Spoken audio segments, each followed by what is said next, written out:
today's video is going to be kind of a throwback in a sense. It's something I haven't done in a little while. And if you are newer to the channel, or completely new to the channel, you've never seen me do this before. But we're going to play a little game. I have a book with mysteries in it. And together, you and me, we're going to solve those mysteries. I very much look forward to it.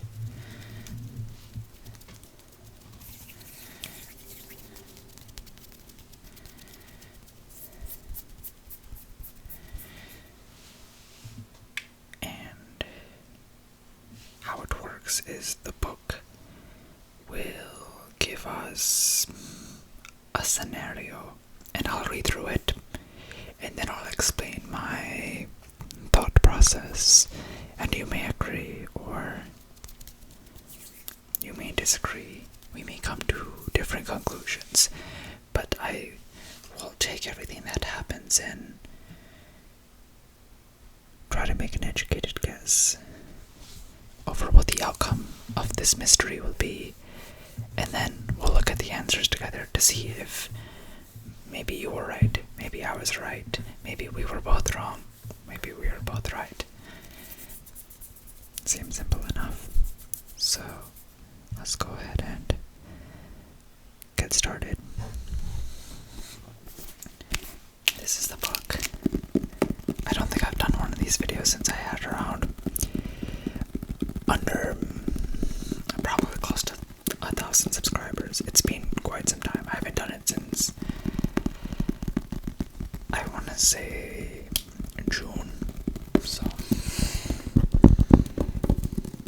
quite a long time.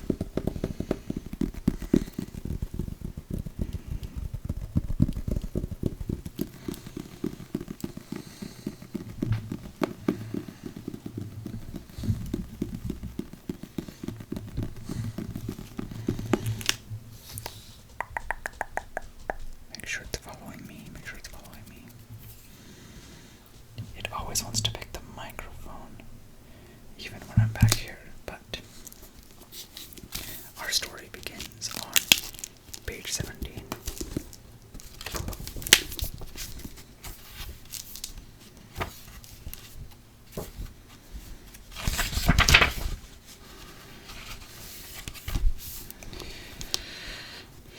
It is titled The Foul Ball Burglary.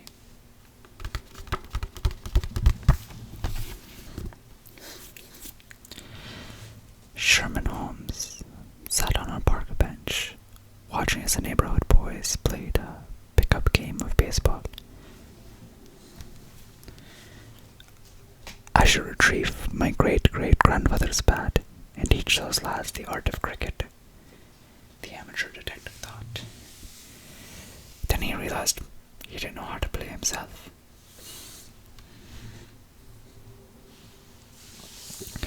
Oh, well, he sighed. The lads are awfully close to those houses. And that, of course, was the exact moment when the batter hit a long fly in just that direction. Glass shattered and a home alarm began to wail. The left fielder, a boy called Jake, went after the ball. He scrambled up a high wooden fence and straddled atop, gazing at the house and yard below.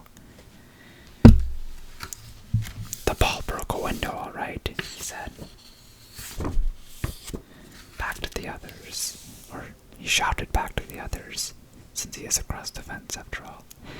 Then his eyes widened. Hey, you better call the police. I think there's been a robbery. Same boy. The game broke up immediately. Jake lowered himself into the backyard while other boys circled around to the front of the house and awaited the police. Jake unlocked the door from the inside and let the officers in. Sherman sneaked in right behind. This is the detective. The rotund little southerner was safely ensconced behind a potted palm when a man and a woman drove up in separate cars. The newcomers joined the police inside. Sherman edged his potted palm into a good viewing position, managed to piece together the essentials. The newcomers were brother and sister, Larry and Laura Connors. The house had belonged to their late father, who kept his coin collection on display on a table by the rear garden window. This is what Jake must have seen from the fence. The heavy table lay on its side, not far from the wayward baseball. Remnants of the broken window were everywhere. A patrolman walked across the fallen tablecloth, and Sherman could hear the muted crunch of glass under the white linen.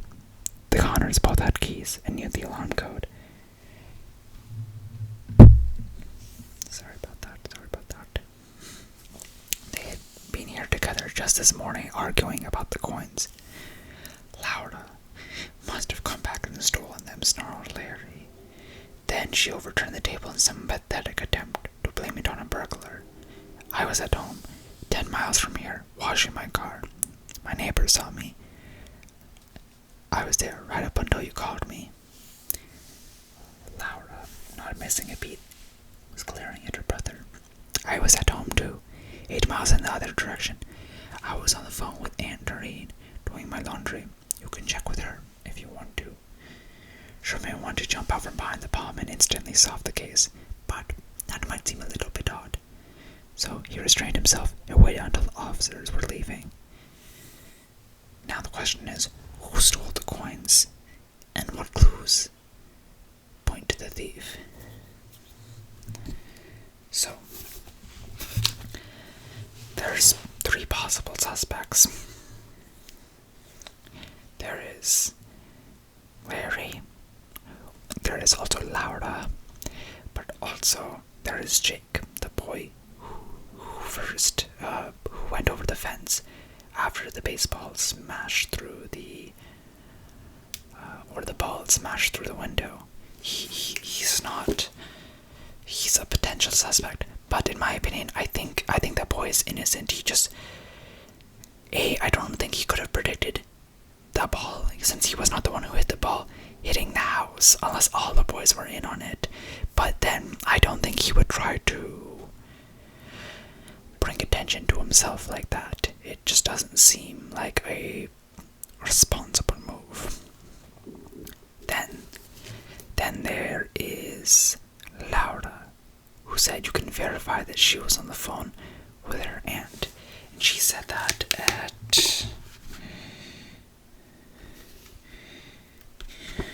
she was on the phone with her Aunt Doreen doing laundry. You can check with her out if you want to. She did not specify at what time. The couple, or not couple, the brother and sister had been arguing in the morning.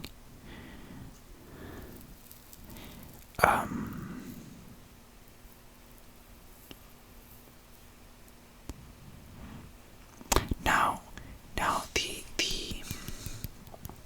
brother said he was 10 miles away washing his car, and his neighbors saw him, and he was there the entire time since the morning. So, something to think about. Let me see if there's any other details I could potentially be missing. Ballbrook window. Whoever left put the alarm code on. So there's that. Game broke up immediately.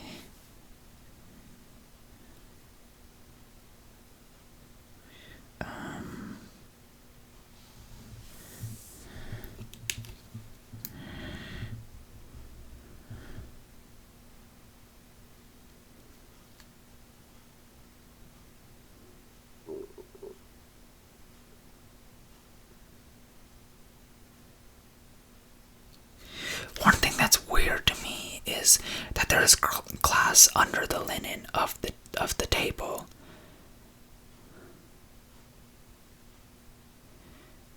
because, well, if the table was overturned and the window was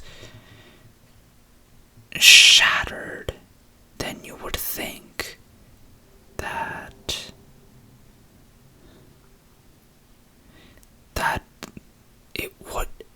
the glass would have fallen on top of the linen, not under the linen.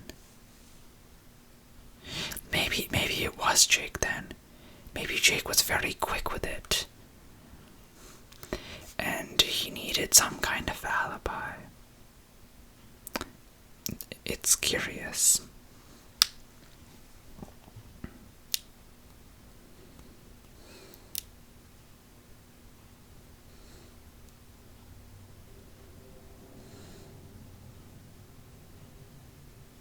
So is it Laura must have come back and stolen? So they both had keys and the alarm code.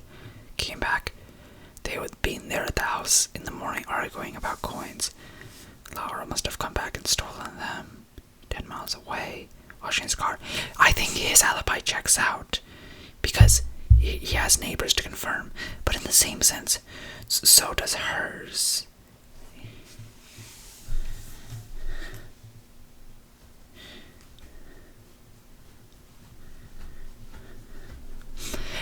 They drove up in separate cars, but at the same time.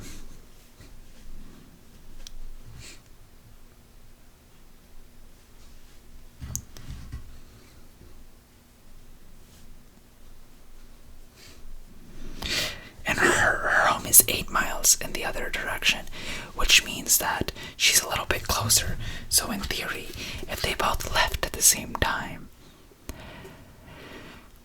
she should have gotten there first. So my order of suspicion has changed now. I think it goes the man, Jake, and then the girl, or Laura. So, should we check? I should make a final prediction.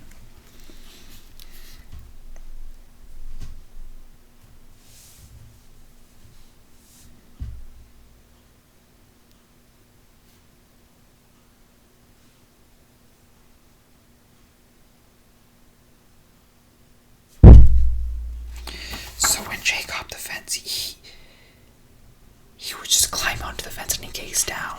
And then he said, "Call the police. I think there's been a robbery." And then he lowered himself into the backyard. And everyone circled around to the front of the house. I don't know, because he's the only one who went in through the house. It really should. It should be Larry. It really should be Larry. But I think it's. I'm gonna go with the wild card and say it's Jake.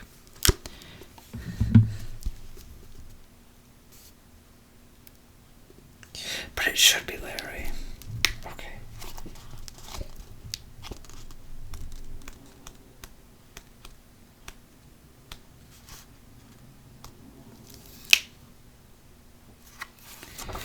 So my final guess was Jake.